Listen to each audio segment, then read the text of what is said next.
semesta alam, Tuhan yang maha besar. Terima kasih Tuhan, Kau melindungi aku. Maha suci bagimu, Kau maha yang sempurna. Beri petunjuk-Mu Tuhan.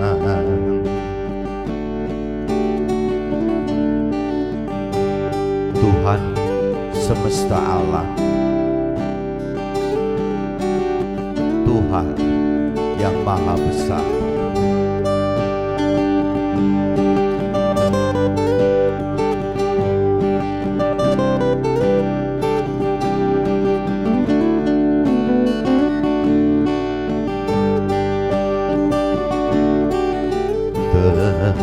Terima kasih Tuhan, Kau melindungi aku. Segala puji bagimu, aku ini milik-Mu. Maha suci bagimu,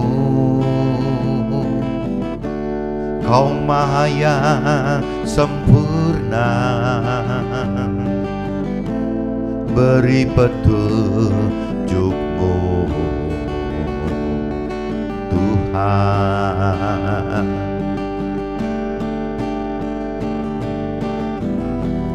Maha suci bagimu, Kau maha yang sempurna. Beri petunjuk-Mu Tuhan.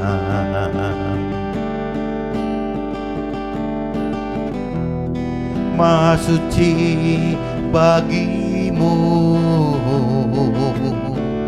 Kau maha yang sempurna.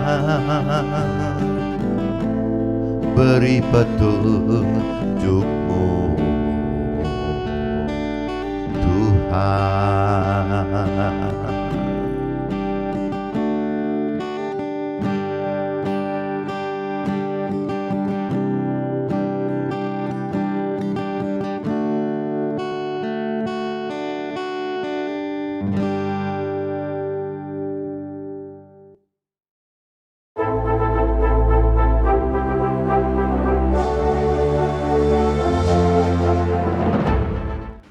Jumpa kembali di MZD Journey Inspiration of Life. Pagi ini saya mau coba sharingkan teman-teman dengan temanya itu hidup benar adalah keajaiban, karena butuh iman yang berbeda dengan hidup baik teman-teman. Dimana kalau hidup baik itu ya lebih nyata di dunia ini gitu. Jadi maksudnya tema ini teman-teman, hidup baik itu, hidup benar adalah satu keajaiban bagi kita gitu. Ya karena butuh iman, percaya gitu. Karena yang namanya hidup benar itu, janji itu sesuai dengan perintah peraturan Tuhan, dan itu terjadi kan nanti teman-teman. Hidup benar itu adalah hidup yang mendapatkan keselamatan akhirat, di mana keselamatan akhirat itu kan belum nyata teman, bukan sekarang gitu. Beda dengan hidup baik. Kalau hidup baik itu kan nyata gitu, di dunia ini terjadi.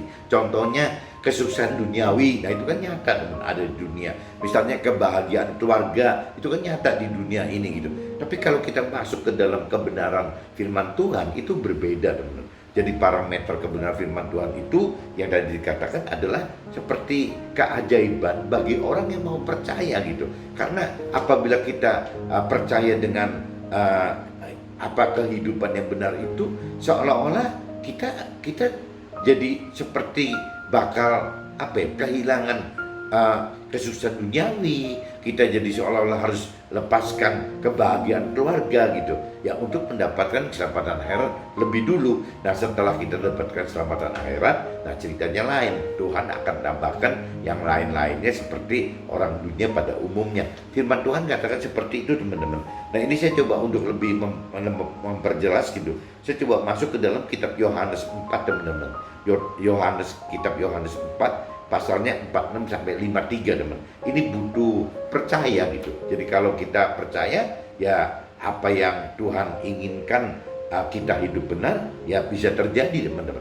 Nah kembali lagi terjadi bisa hidup benar itu ya satu keajaiban itu. Kenapa kita kok mau gitu, mau untuk mencari untuk mendapatkan hidup benar gitu. Nah ini saya coba bacakan dulu teman-teman di kitab Yohanes pasal 4 ayat 46 sampai 53. Bunyinya teman-teman, kalau di judul perikopnya itu Yesus menyembuhkan anak pegawai istana, itu judul perikopnya itu teman-teman. Tapi kalau saya universalkan, Yesus itu menjadi firman Tuhan gitu, supaya apa ya teman-teman yang non Nasrani juga bisa cross check gitu. Jadi seolah kalau saya sebut Yesus kan nanti terlalu terfokus hanya untuk Nasrani gitu. Tapi kalau saya universalkan firmannya menjadi firman Tuhan gitu, ya ini mudah-mudahan bisa berguna untuk semua agama, ya minimal untuk cross check lah bahwa di Nasrani itu ada firman Tuhan yang bunyinya seperti ini teman-teman. Nah ini saya coba bacakan secara universal langsung aja teman-teman supaya bisa ditangkap untuk semua gitu. Firman Tuhan menyembuhkan. Maka Yesus kembali lagi ke Kana di Galilea, di mana ia membuat air menjadi anggur. Dan di Kapernaum ada seorang pegawai istana, anaknya sedang sakit. Ketika ia mendengar bahwa Yesus telah datang dari Yudea ke Galilea, pergilah ia kepadanya, lalu meminta supaya ia datang dan menyembuhkan anaknya, sebab anaknya itu hampir mati gitu. Nah, maka kata Yesus, jika kamu tidak melihat tanda dan mujizat, kamu tidak percaya gitu. Nah ini di ayat 48 ini udah ditekanin. Jadi perlunya mujizat dan tanda-tanda keajaiban itu ya sebenarnya karena kita kurang iman. Kita kurang iman sehingga kita butuh mujizat dan tanda. Tapi kalau kita cukup iman, level iman kita sudah di atas gitu, dan pengenalan firman kita sudah dalam, kadang-kadang mujizat itu jadi bukan prioritas satu lagi teman-teman. Tanda-tanda yang terjadi, keajaiban itu bukan nomor satu. Yang nomor satu itu adalah bagaimana kita mendalami pengenalan pengertian akan firman Tuhan, dan bagaimana caranya kita tingkatkan level iman kita supaya kita mampu berani gitu melakukan firman Tuhan. Kuncinya itu bukan mujizat, bukan tanda-tanda teman. Tapi kalau bagi orang yang belum mengerti akan kedalaman firman Tuhan, ya tidak apa-apa. Ya startnya itu dengan tanda-tanda atau dengan mujizat yang Yesus tadi katakan gitu, bahwa jika kamu tidak melihat tanda dan mujizat, kamu tidak percaya. Itu wajar teman-teman, karena belum dewasa rohani gitu. Pegawai istana itu berkata kepadanya gitu, datanglah sebelum anakku mati. Nah kata Yesus kepadanya, pergilah, anakmu hidup gitu. Jadi tanpa Yesus datangi anak yang sakit ini cuma dengan ucapan begitu aja gitu, pergilah, anakmu hidup. Orang itu percaya akan perkataan yang dikatakan Yesus kepadanya, lalu pergi. Nah ini apakah kita bisa benar menjadi seperti pegawai istana itu gitu, yang imannya gitu ya, imannya itu begitu hebatnya gitu ya, dengan tidak melihat anaknya gitu sembuh atau tidak, dengan cuma mendengar perintahnya dari Yesus ini, dari firman Tuhan ini gitu ya, sudah dia percaya gitu. Nah begitupun dengan kita zaman sekarang kan, yang namanya firman Tuhan itu kan tertulis gitu dalam kitab suci kita gitu. Kalau di Nasrani ya tertulis dalam Alkitab gitu, di mana terbagi menjadi kitab perjanjian lama dan kitab perjanjian baru. Tapi kalau bicara firman Tuhan di agama lain, ya dasarnya kan dari kitab suci masing-masing teman-teman. Jadi problemnya kita bisa percaya gitu, kita bisa mendengar nggak gitu, bahwa perintah peraturan Tuhan sekarang itu ya bukan cuman audible di kuping gitu seperti tadi pegawai istana terhadap Yesus gitu, tapi sekarang firman Tuhannya sudah menjadi logos gitu. Nah problemnya sekarang bagaimana caranya logos ini menjadi rema teman-teman. Kalau logos menjadi rema itu tidak beda dengan kita mendengar secara audible gitu teman-teman. Ya pakai kuping sendiri atau minimal hati kita gitu, hati kita yang terdorong tergerak untuk mendengarkan firman yang Tuhan tujukan untuk kita gitu, perintahkan untuk kita, peraturan untuk kita. Jadi bedanya gitu teman-teman. Jadi kalau waktu zamannya Yesus masih hidup, ya pegawai istana itu masih ketemu physically dengan Yesus. Tapi karena sekarang Yesus sudah wafat, Tuhan Allah sudah ganti Yesus itu dengan Roh Tuhan, Roh Kudus, ya berarti ya bagaimana caranya kita mengaktifkan Roh Tuhan di dalam kita dan bagaimana kita dalam mengenal mengerti akan firman Tuhan teman-teman. Jadi akhirnya dari dua kita mengenal mengerti akan firman Tuhan dan dari menghidupkan Roh Tuhan, akhirnya ya kita bisa mendengar ya firman Tuhan berkata gitu. Kita bisa mendengar itu teman. Tidak beda dengan secara fisik si pegawai istana itu mendengar firman Tuhan berkata melalui Yesus tadi gitu. Tapi kalau kita kan sekarang enggak, melalui Roh Tuhan yang ada dalam kita, nah dan juga melalui firman yang berkata gitu, karena didorong oleh Roh Tuhan tadi. Jadi sehingga akhirnya firman Tuhan yang tadinya bentuknya tulisan, bentuknya logos, akhirnya berubah menjadi seperti perintah Tuhan gitu. Akhirnya jadi begitu, si firman itu yang tadinya logos menjadi perintah Tuhan. Ya karena apa? Ya itu karena orang Nasrani katakan karena ada Roh Kudus yang menghidupkan firman itu. Nah itu di Nasrani disebutnya rema teman-teman. Saya nggak ngerti di agama lain sebutannya apa gitu. Kalau ada firman yang terdorong di hati kita oleh karena Roh Tuhan, itu namanya rema teman-teman. Nah ini tadi dikatakan kan bahwa orang yang si pegawai istana ini yang bukan belum atau tidak mengenal Tuhan Allah gitu, karena waktu itu kan pegawai istana ini kan masih dewa-dewaan teman-teman. Jadi dewa Baal, ada dewa ini, dewa itu gitu. Jadi belum bicara Tuhan Allah gitu. Jadi masih percaya seperti itu gitu. Nah ini ya dia seperti itu gitu. Bisa percaya gitu. Nah, ketika ia masih di tengah jalan, hamba-hambanya telah datang kepadanya dengan sabar bahwa anaknya hidup. Jadi hamba-hambanya, si pegawai istana belum balik ke rumah, hamba-hambanya pegawai istana itu sudah memberi kabar bahwa anaknya hidup gitu. Sehingga ia bertanya kepada si hamba-hambanya itu gitu, pukul berapa anak itu mulai sembuh? Nah jawab hamba-hambanya, kemarin siang pukul 1 demamnya hilang gitu. Nah, maka teringatlah ayah itu si pegawai istana ini gitu, bahwa pada saat itulah Yesus berkata kepadanya, anakmu hidup. Lalu ia pun percaya, ia dan seluruh keluarganya gitu percaya gitu. Dan itulah tanda kedua yang dibuat Yesus ketika ia pulang dari Yudea ke Galilea. Ini firman di kitab Yohanes pasal 4 teman-teman, pasal 4 ayatnya dari 46 ya, 46 sampai 53 saya sudah bacakan, 53 atau 54 saya sudah bacakan gitu. Nah ini saya mendapat impresi dari ayat-ayat ini. Intinya yaitu kayak tadi dikatakan bahwa hidup benar itu ya butuh mujizat teman-teman. Ya karena apa? Karena tidak terlihat gitu. Jadi sama aja sih pegawai istana ini ya, dia butuh satu mujizat gitu bahwa anaknya sembuh gitu. Nah mujizat itu butuh percaya teman-teman, percaya gitu. Padahal si hamba Tuhan pegawai istana itu belum mengenal mengerti akan firman Tuhan lebih dalam loh, belum mengenal Roh Tuhan gitu. Dia belum mengenal seperti itu, tapi dia percaya teman-teman. Dan bahkan waktu firman Tuhan katakan melalui Yesus seperti itu bahwa anaknya sudah sembuh gitu, ya dia percaya kok.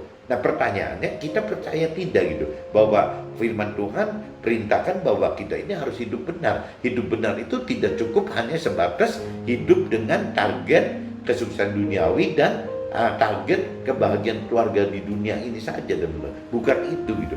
Target hidup yang benar itu adalah bagaimana melakukan firman Tuhan.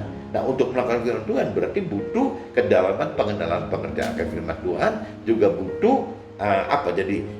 keberanian ya, kekuatan untuk berani melakukan firman Tuhan gitu teman-teman. Jadi kita butuh, kembali lagi untuk awal-awal butuh mujizat gitu. Nah ini hidup benar juga sama teman-teman. Maksudnya gitu teman-teman. Nah ini saya coba lanjut teman-teman dengan cross ya, dengan kitab Lukas pasal 6 ayat 20 sampai 26 teman-teman. Coba teman-teman cari kitab Lukas teman-teman. Kitab Lukas pasal 6 teman-teman. Pasal 6 ayatnya 20 sampai 26. Ini perikopnya judulnya teman-teman, ucapan bahagia dan peringatan, itu judulnya itu teman-teman. Lalu Yesus memandang murid-muridnya dan berkata, berbahagialah hai kamu yang miskin, karena kamulah yang mempunyai kerajaan Allah. Berbahagialah hai kamu yang sekarang ini lapar, karena kamu akan dipuaskan. Berbahagialah hai kamu yang sekarang ini menangis, karena kamu akan tertawa. Berbahagialah kamu jika karena anak manusia orang membenci kamu, dan jika mereka mengucilkan kamu dan mencela kamu serta menolak namamu sebagai sesuatu yang jahat gitu. Bersukacitalah pada waktu itu dan bergembiralah, sebab sesungguhnya upahmu besar di surga, karena secara demikian juga nenek moyang mereka telah memperlakukan para nabi gitu. Jadi dari nenek moyang kita juga sudah nolak nabi-nabi teman-teman. Jadi kalau kita pegang adat istiadat tradisi gitu ya kita akan nggak aneh gitu apabila kita menolak Tuhan Allah, menolak firman Tuhan gitu. Itu nggak aneh gitu, karena dari zaman dulu pun nenek moyang kita seperti itu. Ini firman Tuhan yang katakan teman-teman.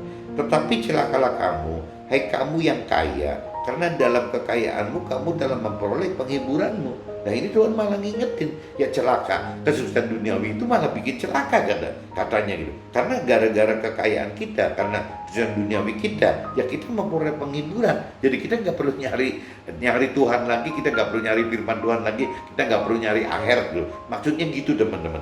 Celakalah kamu yang sekarang ini kenyang, karena kamu akan lapar. Celakalah kamu yang sekarang ini tertawa, karena kamu akan berduka cita dan menangis.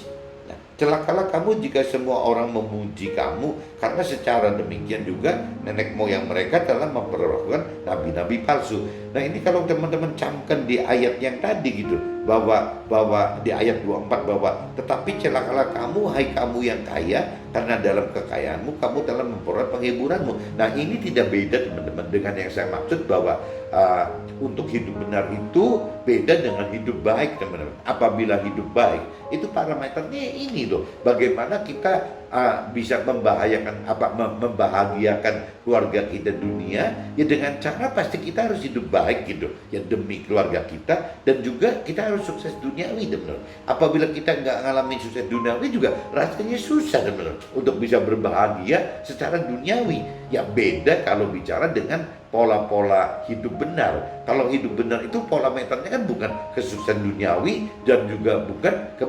kebahagiaan keluarga di dalam dunia ini. Tapi yang firman Tuhan ajarkan itu kan bagaimana kita mendapat damai sejahtera damai sejahtera di dunia ini ya, supaya kita bisa masuk ke dalam ya alam akhirat, keselamatan alam akhirat gitu.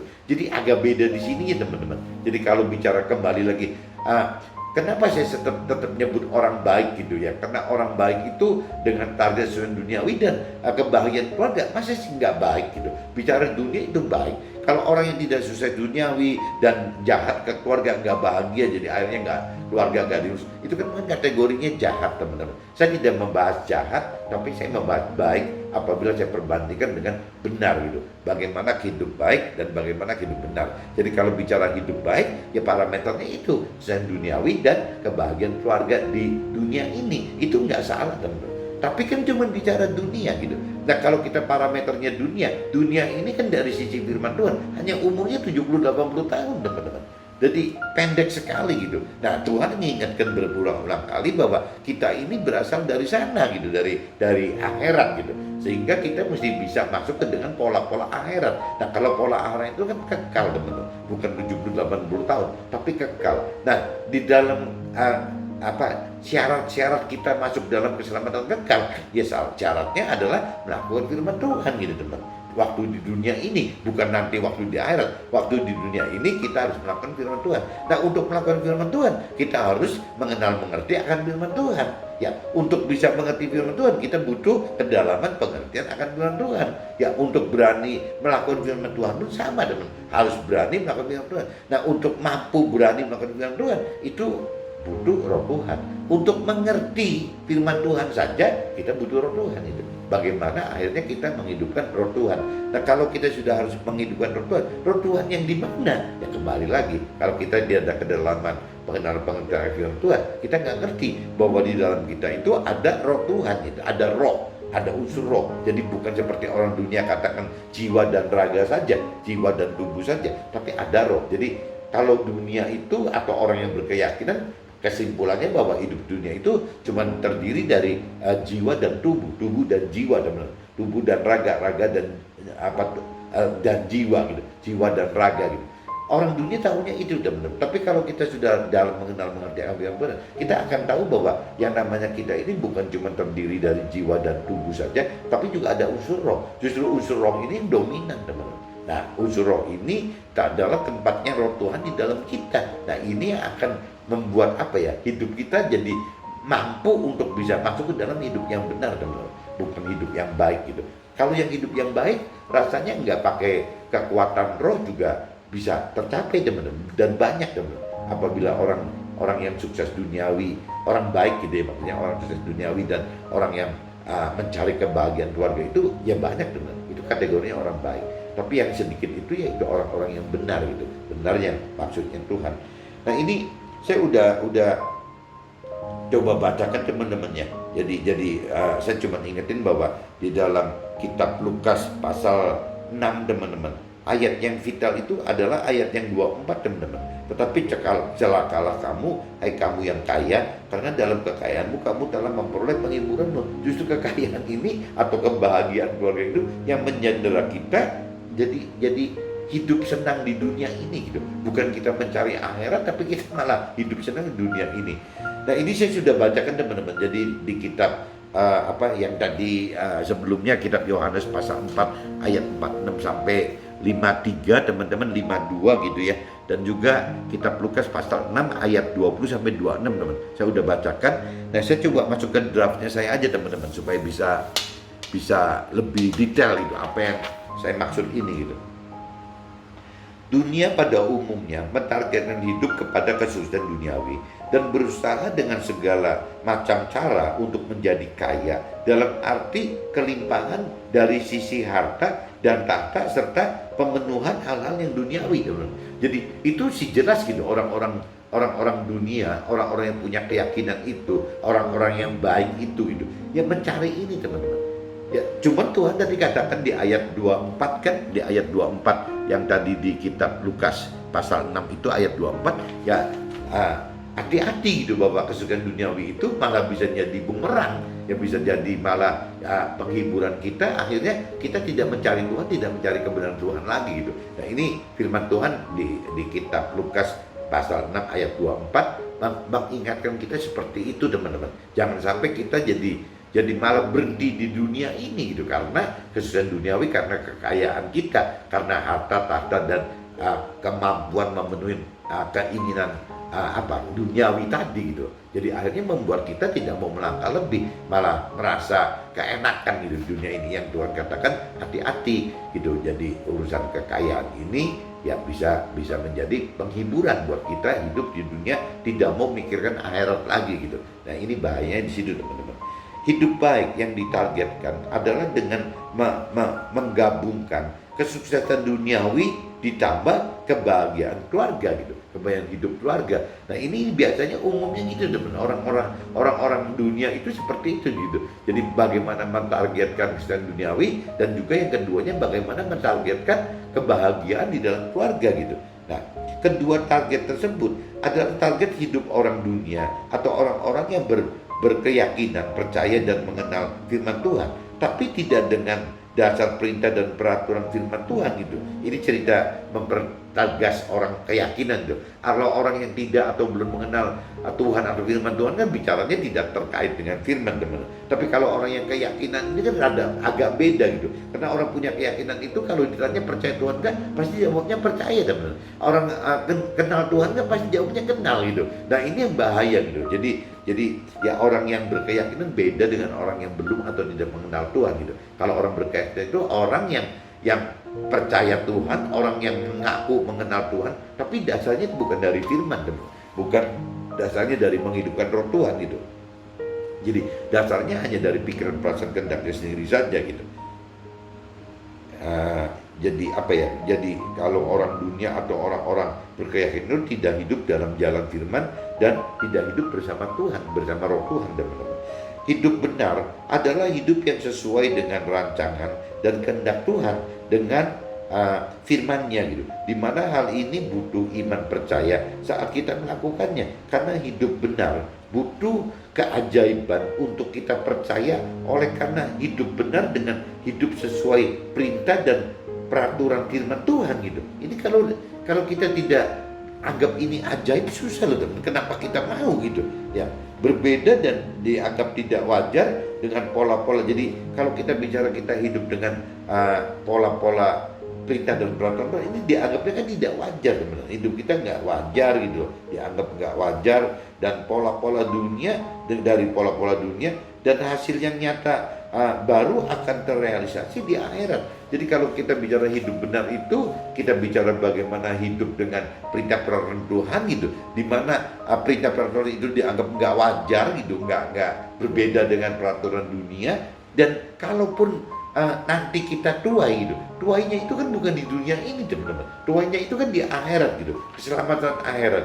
Nah, orang dunia nggak suka teman-teman, karena orang dunia nggak bisa ngelihat bahwa apa benar di akhiratnya bisa terima gitu janji-janji Tuhan. Nah, ini aja udah kaitan dengan iman teman-teman. Jadi kadang-kadang untuk hidup sesuai dengan firman Tuhan itu nggak mudah teman-teman, karena realitanya itu ada di alam akhirat nanti. Dan tidak ada orang yang pernah mengalami manusia ya, maksudnya mati balik lagi cerita gitu gini, nggak pernah ada teman. Jadi ya semua butuh iman gitu, butuh iman percaya, butuh pengharapan yang besar dari Tuhan, dan butuh benar-benar mengasihi Tuhan dalam bentuk ya ketaatan dan ketakutan ya untuk berani melakukan firman Tuhan teman. Gitu. Jadi memang kalau urusan Tuhan itu tidak ada iman itu jadi susah. Tidak ada iman, tidak ada pengharapan yang besar kepada Tuhan, tidak ada kasih yang besar dengan mentaati perintah peraturan Tuhan melalui firman-Nya gitu, dengan melakukan firman Tuhan. Itu kalau tanpa itu susah. Bagaimana caranya kita bisa masuk ke dalam apa yang Tuhan rancang dan kehendak gitu, pasti nggak bisa teman-teman. Hidup baik jauh lebih baik, daripada hidup jahat gitu. Intinya gitu. Hidup baik jauh lebih baik daripada hidup yang gagal, yang jahat gitu. Dalam arti kata, hidup yang tidak dapatkan kesuksesan duniawi dan hidup yang tidak dapatkan kebahagiaan hidup keluarga gitu. Sehingga alami kegagalan hidup. Ya kalau kita compare-nya, kita perbandingkan hidup baik itu dengan hidup yang gagal, ya lebih milih hidup baik teman-teman daripada hidup gagal gitu. Kalau hidup gagal kan mungkin keduniawinya nggak sukses gitu, kebahagiaan keluarga juga nggak tercapai gitu. Ya akhirnya nggak dapat apa-apa teman. Nah, yang saya compare itu bukan hidup baik dengan hidup gagal teman, tapi saya perbandingkan itu antara hidup baik dengan hidup benar gitu teman. Apa bedanya hidup baik dengan hidup benar gitu? Hidup benar jauh lebih baik daripada hidup yang baik gitu. Ini dikonfirm begitu. Hidup benar jauh lebih baik daripada hidup yang baik gitu. Karena hidup benar adalah hidup sesuai dengan perintah dan peraturan firman, dengan target keselamatan dalam dunia saat ini gitu, maupun dalam akhirat yang kekal nanti teman-teman.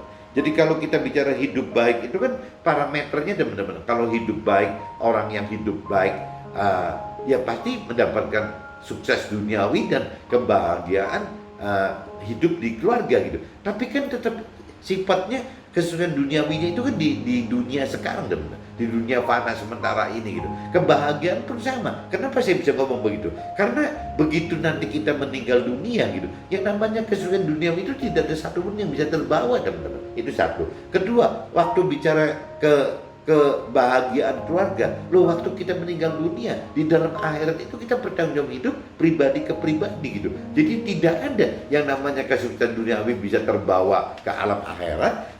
Kebahagiaan keluarga di dunia ini juga tidak bisa teman-teman dibawa ke dalam akhirat. Karena dalam akhirat itu tanpa membawa materi duniawi gitu, tanpa membawa apa-apa dari hasil kesuksesan duniawi, dan tanpa membawa keluarga teman-teman. Jadi masing-masingnya satu persatu gitu ya. Kita ketemu Tuhan dengan satu persatu. Ya kalau dari sisi posisi suami, ya berarti akan ketemu Tuhan ya sendirian gitu. Ya antara si suami itu dengan si Tuhan gitu. Dan pribadinya loh, udah bukan jadi suami lagi, tapi pribadinya gitu. Si pribadi suami ini ketemu dengan pribadi Tuhan. Begitupun seorang istri, teman. Bukan seorang istrinya si A gitu, si suaminya A, nggak ada gitu. Si istrinya bicara pribadi lagi. Pribadinya si istri itu ya ketemu dengan Tuhan secara pribadi. Begitupun anak-anak, orang tua dan mertua kita, teman. Jadi masing-masing semua itu tidak ada gandeng-gandengan di sana, tidak ada teamwork gitu. Yang kita sendiri-sendiri aja. Yang ini yang saya maksudkan, bahwa kesusahan duniawi itu juga sia-sia karena tidak ada yang dibawa ke alam akhirat. Begitupun kebahagiaan keluarga juga nggak bisa, teman. Jadi hidup benar itu bukan seperti itu gitu. Hidup benar itu adalah yaitu bagaimana kita mendalami pengenalan akan firman Tuhan, bagaimana kita menghidupkan roh Tuhan untuk mampu mengerti firman Tuhan, bagaimana kita menghidupkan roh Tuhan untuk mampu melakukan firman Tuhan. Nah, waktu kita melakukan ini semua, ya kita akan mendapatkan selamat akhirat di sana, teman-teman. Itu. Nah, Tuhan cuma janjinya apabila kita memang mencari hal-hal demikian, mencari Tuhan dan firman-Nya dulu. Nah, Tuhan janji ya bahwa yang namanya tambahannya seperti yang orang dunia perlukan itu, ya Tuhan akan tambahkan gitu. Tapi tinggal masalah iman kita saja, ya apakah kita benar-benar bisa totally percaya gitu. Kembali lagi keajaiban kita bisa percaya gitu. Ya kalau apakah kita bisa totally percaya, beriman bahwa memang firman Tuhan itu nggak salah. Contohnya yang tadi kan, carilah dahulu kerajaan Allah, berarti carilah Tuhan, dan kebenarannya berarti firman-Nya, ya baru yang lain-lain Tuhan tambahkan. Nah kalau di ayat sebelumnya, ya memang Tuhan tahu bahwa kita hidup dunia butuh gitu tambahan-tambahan hal-hal duniawi ini, tapi statusnya dia ditambahkan, bukan dicari gitu. Nah kalau kita percaya itu, berarti kita simpulkan bahwa tugas kita yang utama itu adalah bagaimana ya mencari Tuhan dan firman-Nya dulu gitu. Nah ada pun tambahannya gak perlu dicari kali teman-teman, karena balik lagi yang di firman katakan adalah bukan mencari, ini ditambahkan gitu, bukan mencari gitu. Jadi kalau saya lagi belajar bagaimana caranya, kalau saya mampu mencari Tuhan dan firman-Nya, saya tidak coba mencari tambahannya, ya tapi saya pasrahkan kembali ke Tuhan bahwa ya itu firman katakan begitu, tambahan itu adalah urusannya Tuhan.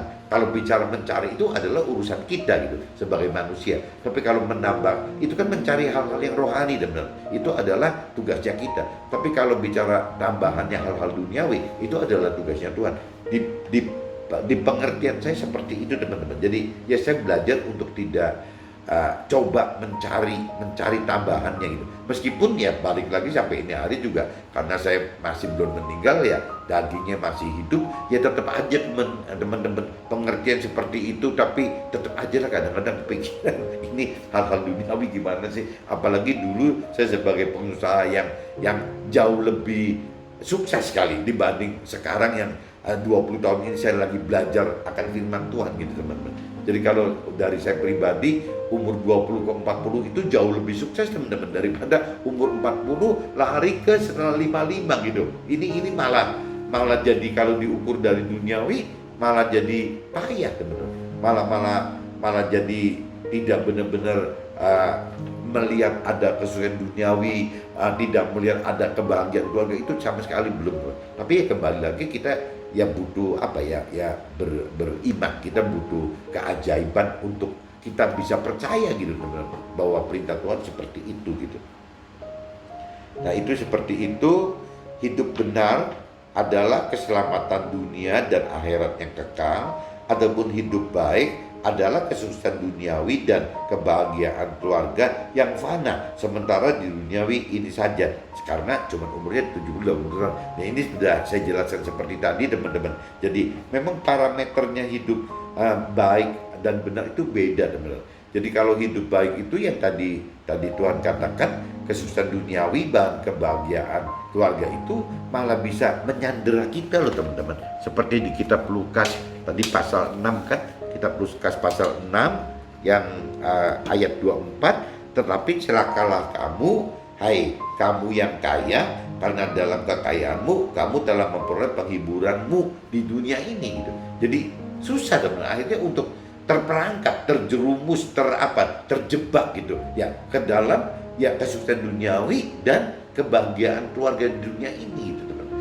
Ini yang sayang teman-teman. Ini yang bahkan saya kadang-kadang melihat beberapa mentor rohani saya yang sudah senior pun masih ada loh teman-teman, masih yang bukan terjebak kesusahan duniawi, tapi terjebak ke dalam keharmonisan kebahagiaan keluarga gitu. Jadi susah untuk melangkah itu lagi tuh. Jadi lebih bicara mendengar pasangannya dengan anak-anak dan keluarganya daripada mendengar perintah peraturan Tuhan gitu. Harus ini, harus itunya. Jadi kalah, perintah peraturan Tuhan itu kalah. Nah begitu pun juga untuk orang-orang yang bicara dari kesusahan duniawi teman. Kadang-kadang jadi malah kalah juga gitu. Ya dengan lebih mengharapkan sesuatu duniawi dibanding ya melakukan perintah dan peraturan firman Tuhan itu. Jadi bolak-balik di sini dua hal ini yang harus teman-teman hati-hati gitu. Ya, jadi kalau di sini dikatakan celakalah kamu, hai kamu orang kaya, kalau saya pecah orang kaya di sini ya dua hal, kesusahan duniawi dan juga kebahagiaan keluarga di dunia fana ini yang hanya umurnya 70-80 tahun. Mudah-mudahan dengan penjelasan ini teman-teman bisa tahu bahwa untuk hal-hal beriman itu butuh keajaiban. Intinya gitu teman. Oke, see you, bye-bye.